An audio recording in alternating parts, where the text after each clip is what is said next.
ओम श्री गणेशाय नमः। जय श्रीमन नारायण। जय आदिशक्ति माता। दोस्तों, आज हमारे साथ श्रवण करेंगे महाभारत युद्ध के 18 दिनों का रहस्य। माना जाता है कि महाभारत युद्ध में एकमात्र जीवित बचा कौरव युयुत्सु था और 24,165 कौरव सैनिक लापता हो गए थे। लव और कुश की 50वीं पीढ़ी में शल्य हुए जो महाभारत युद्ध में कौरवों की ओर से लड़े थे। सौधानुसार जब महाभारत का युद्ध हुआ तब श्री कृष्ण की आयु 83 वर्ष की थी।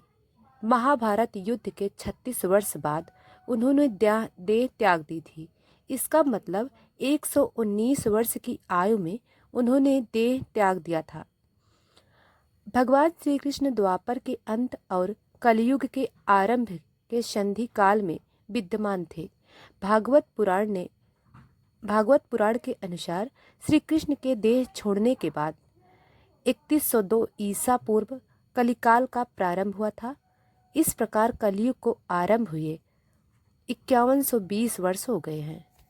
महाभारत युद्ध से पूर्व पांडवों ने अपनी सेना का पड़ाव कुरुक्षेत्र के पश्चिमी क्षेत्र में सरस्वती के दक्षिण तट पर बसे सम्मंत्र पंचंग तीर्थ के पास हिरण्यवती नदी सरस्वती नदी की सहायक नदी के तट पर डाला।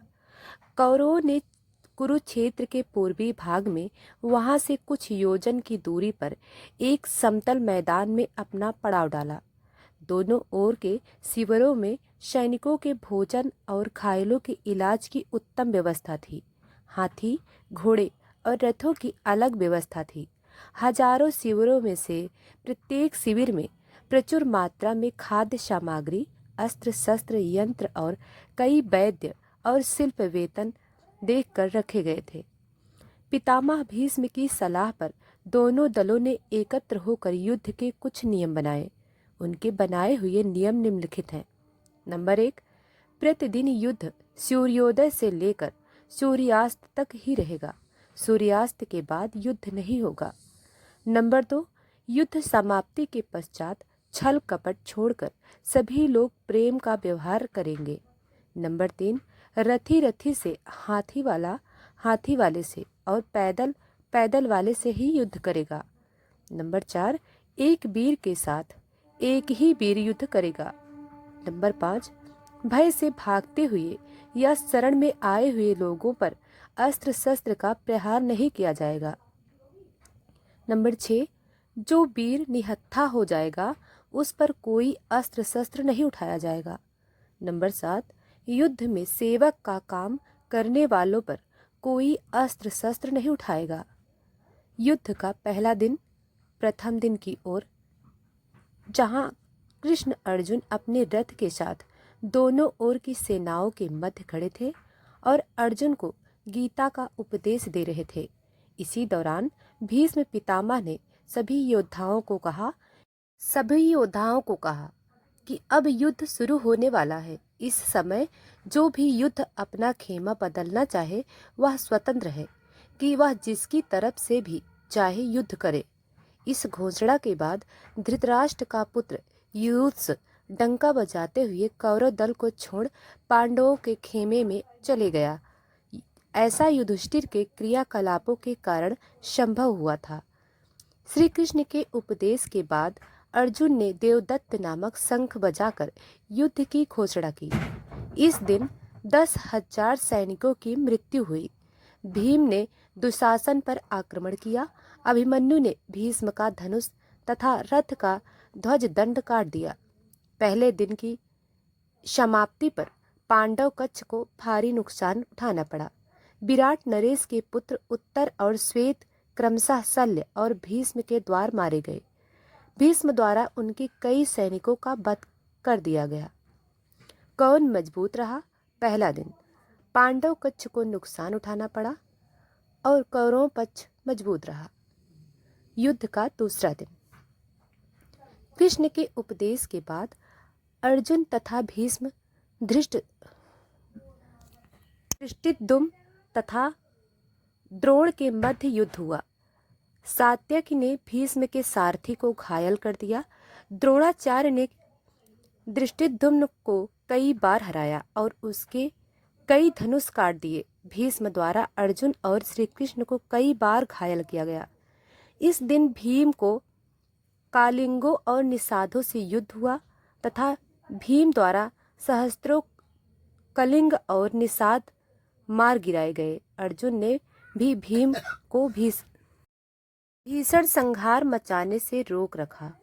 कौरवों की ओर से लड़ने वाले कालिंग राज भानुमान, केतुमान, अन्य कलिंग वीर योद्धा मारे गए। कौन मजबूत रहा? दूसरे दिन कौरवों को नुकसान उठाना पड़ा और पांडव पक्ष मजबूत रहा। युद्ध का तीसरा दिन कौरवों ने गरुड़ तथा पांडवों ने अर्धचंद्राकार जैसी सैन्य व्यूह रचना की। कौरवों की ओर से दुर्योधन तथा पांडवों की ओर से भीम व अर्जुन सुरक्षा कर रहे थे। इस दिन भीम ने घटोत्कच के साथ मिलकर दुर्योधन की सेना को युद्ध से भगा दिया। यह देखकर भीष्म भीषण संहार मचा देते हैं। श्री कृष्ण अर्जुन को भीष्म वध करने को कहते हैं, परंतु अर्जुन उत्साह से युद्ध नहीं कर पाता, जिससे श्री कृष्ण स्वयं भीष्म को मारने के लिए उद्यत हो जाते हैं। परंतु अर्जुन उन्हें प्रतिज्ञा रूपी आश्वासन देकर कौरव सेना का भीषण संहार करते हैं। वे एक दिन में ही समस्त प्राच्य, सौवीर, क्षुद्रक और मालव क्षत्रिय गणों को मार गिराते हैं। भीम के बाण से दुर्योधन अचेत हो गया और तभी उसका सारथी रथ को भगा ले गया। भीम ने सैकड़ों सैनिकों को मार गिराया। इस दिन भी कौरवों को ही अधिक क्षति उठाना पड़ा। उनकी प्राच्य, सौवीर, क्षुद्रक और मालववीर योद्धा मारे गए। कौन मजबूत रहा? इस दिन दोनों पक्षों ने डटकर मुकाबला किया। युद्ध का चौथा दिन चौथे दिन भी कौरव पक्ष को भारी नुकसान हुआ। इस दिन कौरव ने अर्जुन को अपने बाणों से ढक दिया, परंतु अर्जुन ने सभी को मार भगाया। भीम ने तो इस दिन कौरव सेना में हाहाकार मचा दी। दुर्योधन ने अपनी गज सेना भीम को मारने के लिए भेजी, परंतु घटोत्कच की सहायता से भीम ने उन सबका नाश कर दिया और 14 कौरवों को भी मार गिराया। परंतु राजा भगदत्त द्वारा जल्द ही भीम पर नियंत्रण पा लिया गया। बाद में भीम को भी अर्जुन और भीम ने भयंकर युद्ध कर कड़ी चुनौती दी।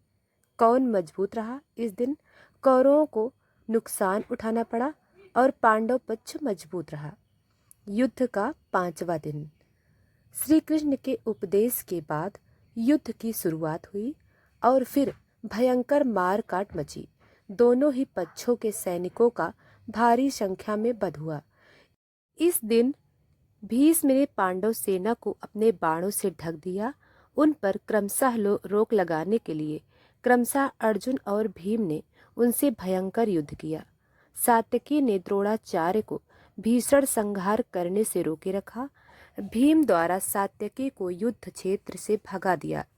सात्यकी के 10 पुत्र मारे गए। कौन मजबूत रहा? इस दिन दोनों ही पक्ष ने डटकर मुकाबला किया। युद्ध का छठा दिन कौरव ने क्रोच व्यूह तथा पांडवों ने मकर व्यूह के आकार की सेना कुरुक्षेत्र में उतारी। भयंकर युद्ध के बाद द्रोण का सारथी मारा गया। युद्ध में बार बार अपनी हार से दुर्योधन क्रोधित होता रहा, परंतु भीष्म उसे ढांढस बांधाते हुए रहे। अंत में भीम द्वारा पांचाल सेना का भयंकर संहार किया गया। कौन मजबूत रहा? इस दिन दोनों ही पक्ष ने डटकर मुकाबला किया। युद्ध का सातवां दिन सातवें दिन कौरवों द्वारा मंडलाकार व्यूह की रचना और पांडवों ने वज्र व्यूह की आकृति में सेना लगाई। मंडलाकार में एक हाथी के पास 7 रथ, एक रथ की रक्षार्थ 7 अश्वारोही, एक अश्वारोही की साक्षार्थ 7 धनुर्धर तथा एक धनुर्धर की साक्षार्थ 10 सैनिक लगाए गए थे। सेना के मध्य दुर्योधन था। वज्राकार में 10 मोर्चों पर घमासान युद्ध हुआ। इस दिन अर्जुन अपनी युक्ति से कौरव सेना में भगदड़ मचा देता है। धृष्टद्युम्न दुर्योधन को युद्ध में हरा देता है। अर्जुन पुत्र इरावान द्वारा बिंद और अनुबिंद को हरा दिया जाता है। भगदत्त घटोत्कच को भी और नकुल सहदेव मिलकर शल्य को युद्ध क्षेत्र से भगा देते हैं। यह देखकर एक बार भीष्म फिर से पांडव सेना का भयंकर संहार करते हैं। विराट पुत्र शंख के मारे जाने से इस दिन कौरव पक्ष की क्षति होती है। कौन मजबूत रहा? इन दोनों ही पक्ष डटकर मुकाबला किया। युद्ध का 8वां दिन। कौरवों ने कछुआ व्यूह तो पांडवों ने 3 शिखरों वाला व्यूह रचा। पांडव पुत्र भीम धृतराष्ट्र के 8 पुत्रों का वध कर देते हैं। अर्जुन की दूसरी पत्नी उलूपी के पुत्र इरावान का बकासुर के पुत्र अष्ट्रायश्रम अल्मलुस के द्वारा वध कर दिया जाता है। घटोत्कच पर शक्ति का प्रयोग किया गया, परंतु बंगन रेस ने दुर्योधन को हटाकर शक्ति का प्रहार स्वयं के ऊपर ले लिया तथा बंगन रेस की मृत्यु हो जाती है। इस घटना से दुर्योधन के मन में मायावी घटोत्कच के प्रति भय प्राप्त हो जाता है। तब भीष्म की आज्ञा से भगदत्त घटोत्कच को हराकर भीम युधिष्ठिर व अन्य पांडव सैनिकों के पीछे धकेल देता है। दिन के अंत तक भीमसेन धृतराष्ट्र के 9 और पुत्र का वध कर देता है। पांडव पक्ष की क्षति। अर्जुन पुत्र इरावान का अम्बलुस द्वारा वध। कौरव पक्ष की क्षति। धृतराष्ट्र के 17 पुत्र का भीम द्वारा वध। कौन मजबूत रहा? इन दोनों ही पक्ष ने डट कर किया और दोनों ही पक्ष को नुकसान उठाना पड़ा। हालांकि कौरवों को ज्यादा क्षति पहुंची। युद्ध का 9वां दिन। कृष्ण के उपदेश के बाद भयंकर युद्ध हुआ, जिसके चलते भीष्म ने बहादुरी दिखाते हुए अर्जुन को घायल कर उनके रथ को चरचर कर दिया। युद्ध में आखिरकार भीष्म के भीषण संहार को रोकने के लिए कृष्ण को अपनी प्रतिज्ञा तोड़नी पड़ती है।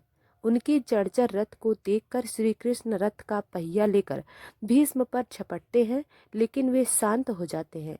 परंतु इस दिन भीष्म पांडवों की सेना का अधिकांश भाग समाप्त कर देते हैं। कौन मजबूत रहा? कौरव युद्ध का 10वां दिन। भीष्म द्वारा बड़े पैमाने पर पांडवों की सेना को मार देने से घबराए पांडव पक्ष में भय फैल जाता है। तब श्री कृष्ण के कहने पर पांडव भीष्म के सामने हाथ जोड़कर उनसे उनकी मृत्यु का उपाय पूछते हैं। भीष्म कुछ देर सोचने पर उपाय बता देते हैं। इसके बाद भीष्म पांचाल तथा मत्स्य सेना का भयंकर संहार कर देते हैं। फिर पांडव पक्ष युद्ध क्षेत्र में भीष्म के सामने शिखंडी को युद्ध करने के लिए लगा देते हैं। युद्ध क्षेत्र में शिखंडी के सामने डटा देखकर भीष्म ने अपने अस्त्र शस्त्र त्याग दिए। इस दौरान बड़े ही बेमन से अर्जुन ने अपने बाणों से भीष्म का छेद दिया। भीष्म बाणों की सरसैया पर लेट गए। भीष्म ने बताया कि वे सूर्य के उत्तरायण होने पर ही शरीर छोड़ेंगे, क्योंकि उन्हें अपने पिता शांतनु से इच्छा मृत्यु का वर प्राप्त है। पांडव पक्ष की क्षति। शातनिक कौरव पक्ष की क्षति। भीष्म कौन मजबूत रहा? पांडव युद्ध का 11वां दिन। भीष्म के सरसैया पर लेटने के बाद 11वें दिन के युद्ध में कर्ण के कहने पर द्रोण सेनापति बनाए जाते हैं। 11वें दिन सुशर्मा तथा अर्जुन शल्य तथा भीम सात्यकी तथा कर्ण और सहदेव तथा शकुनी के मध्य युद्ध हुआ। कर्ण भी इस दिन पांडव सेना का भी संहार करता है।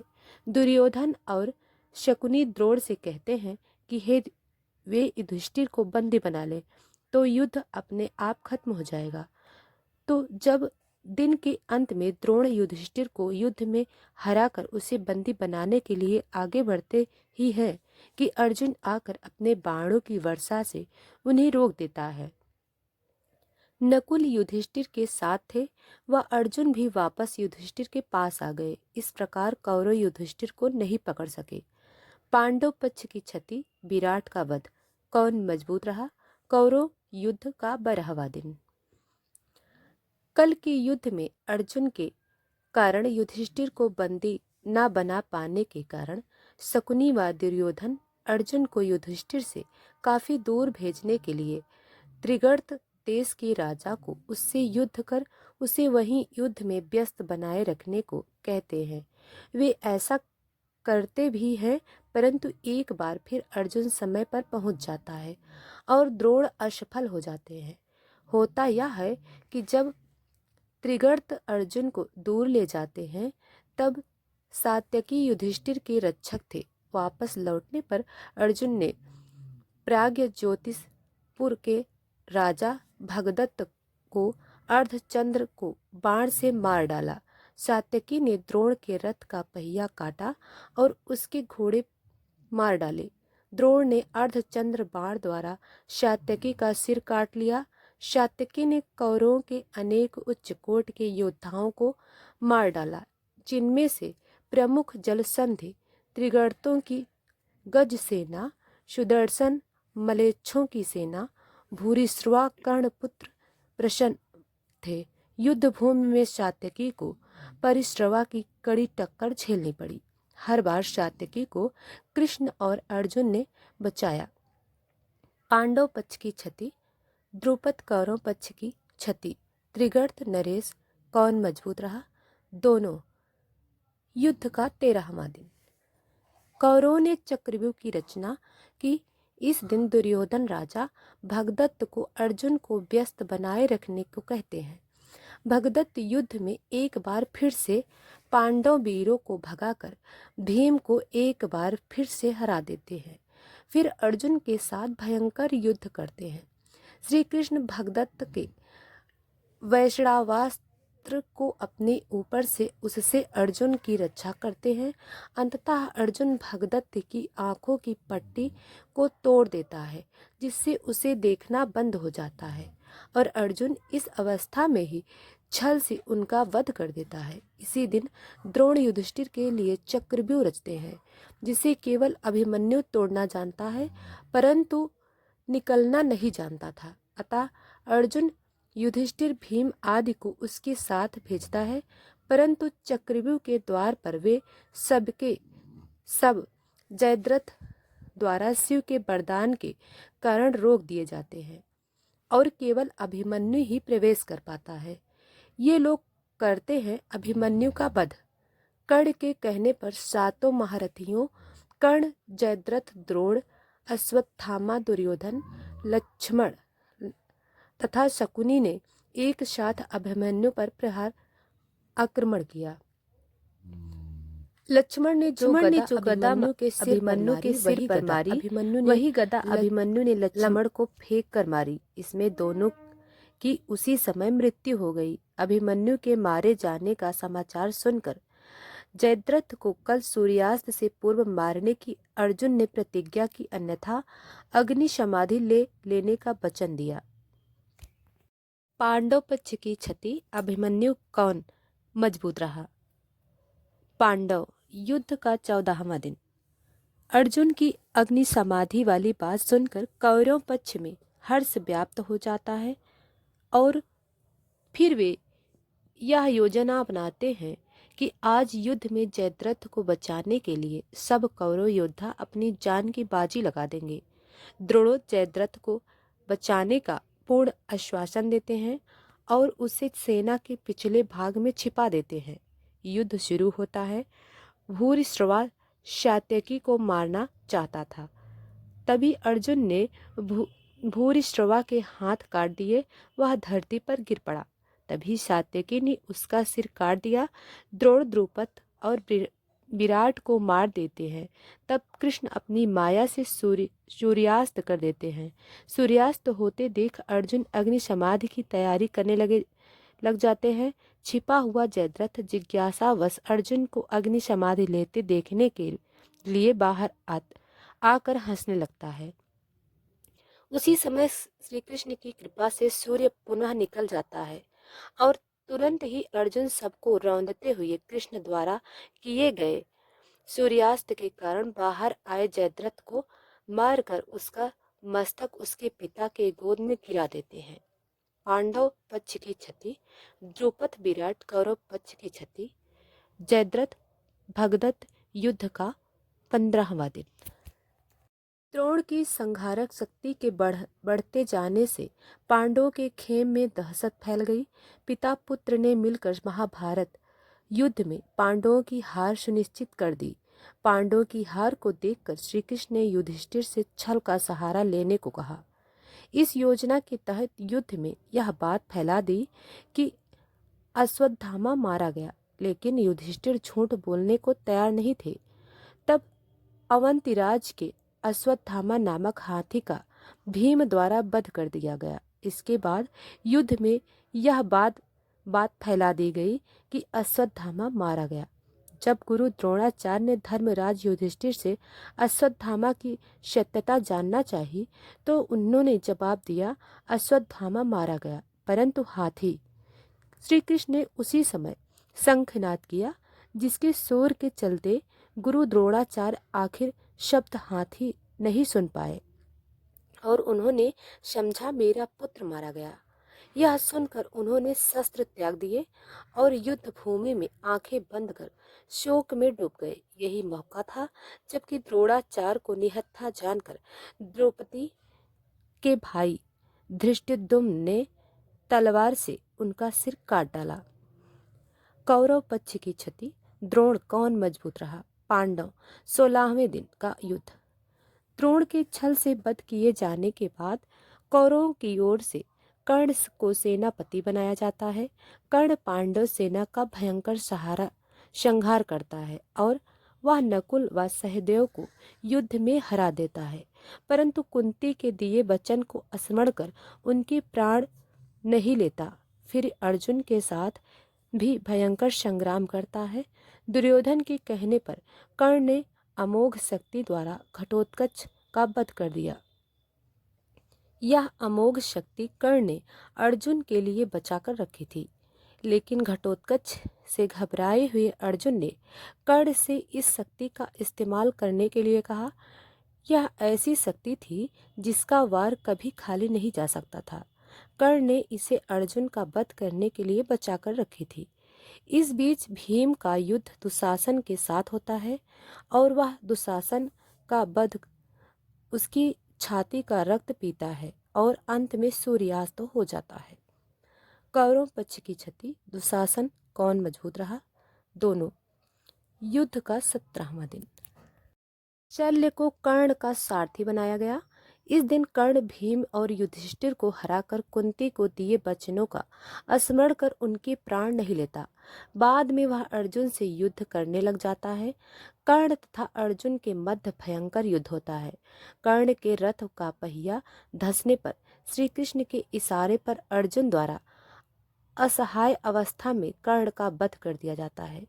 इसके बाद कौरव अपना उत्साह हार कर बैठते हैं। उनका मनोबल टूट जाता है। फिर शल्य प्रधान सेनापति बनाए गए, परंतु उनको भी युधिष्ठिर दिन के अंत में मार देते हैं। कौरव पक्ष की क्षति। कर्ण, शल्य और दुर्योधन के 22 भाई मारे जाते हैं। कौन मजबूत रहा। पांडव। 18वें दिन का युद्ध। 18वें दिन कौरवों के 3 योद्धा शेष बचे, अश्वत्थामा, कृपाचार्य और कृतवर्मा। इसी दिन अश्वत्थामा द्वारा पांडवों के वध की प्रतिज्ञा ली गई। सेनापति अश्वत्थामा तथा कृपाचार्य के कृतवर्मा द्वारा रात्रि में पांडव शिविर पर हमला किया गया। अश्वत्थामा ने सभी पांचालों, द्रौपदी के 5 पुत्रों धृष्टद्युम्न तथा शिखंडी आदि का वध किया।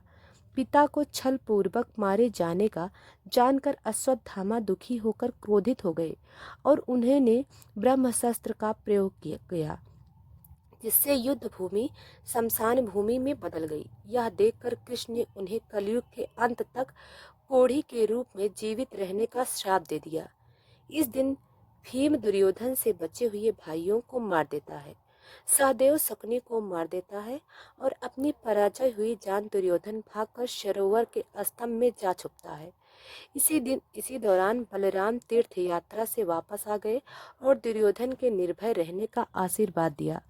छिपे हुए दुर्योधन को पांडवों द्वारा ललकारे जाने पर वह भीम से गदा युद्ध करता है और छल से जंघा पर प्रहार किए जाने से उसकी मृत्यु हो जाती है। इस तरह पांडव विजयी होते हैं। पांडव पक्ष की क्षति, धृष्टद्युम्न शिखंडी कौरव पक्ष की क्षति। दुर्योधन कुछ यादव युद्ध में और बाद में गंगाधारी के शाप चलते आपस युद्ध में मारे गए। पांडव के विराट के पुत्र उत्तर शंख और श्वेत सात्यकी के 10 पुत्र, अर्जुन पुत्र इरावान, द्रुपद द्रौपदी के 5 पुत्र, धृष्टद्युम्न शिखंडी कौरव पक्ष के, कलिंगराज भानुमान, केतुमान और अन्य कलिंग वीर, प्राच्य सौवीर, क्षुद्रक और मालवीर कौरवों की ओर से धृतराष्ट्र के दुर्योधन सहित सभी पुत्र भीष्म, त्रिगर्त, नरेश, जयद्रथ, भगदत्त, द्रोण, दुशासन, कर्ण, शल्य आदि सभी युद्ध में मारे गए। युधिष्ठिर ने महाभारत युद्ध की समाप्ति पर बचे हुए मृत सैनिकों का दाह संस्कार किया और तर्पण किया, चाहे वे शत्रु वर्ग के हों या फिर मित्र वर्ग के हों। बचे गए योद्धा महाभारत के युद्ध के पश्चात कौरवों की तरफ से 3 और पांडवों की तरफ से 15 यानी कुल 18 योद्धा ही जीवित बचे थे, जिनके नाम है कौरवों के कृतवर्मा, कृपाचार्य और अश्वत्थामा, जबकि पांडवों की ओर से युधिष्ठिर, अर्जुन, भीम, नकुल, सहदेव, कृष्ण, सात्यकी और आदि। दोस्तों, अगर वीडियो पसंद आई हो तो लाइक सब्सक्राइब करें। कमेंट में जय श्री कृष्णा जरूर लिखें।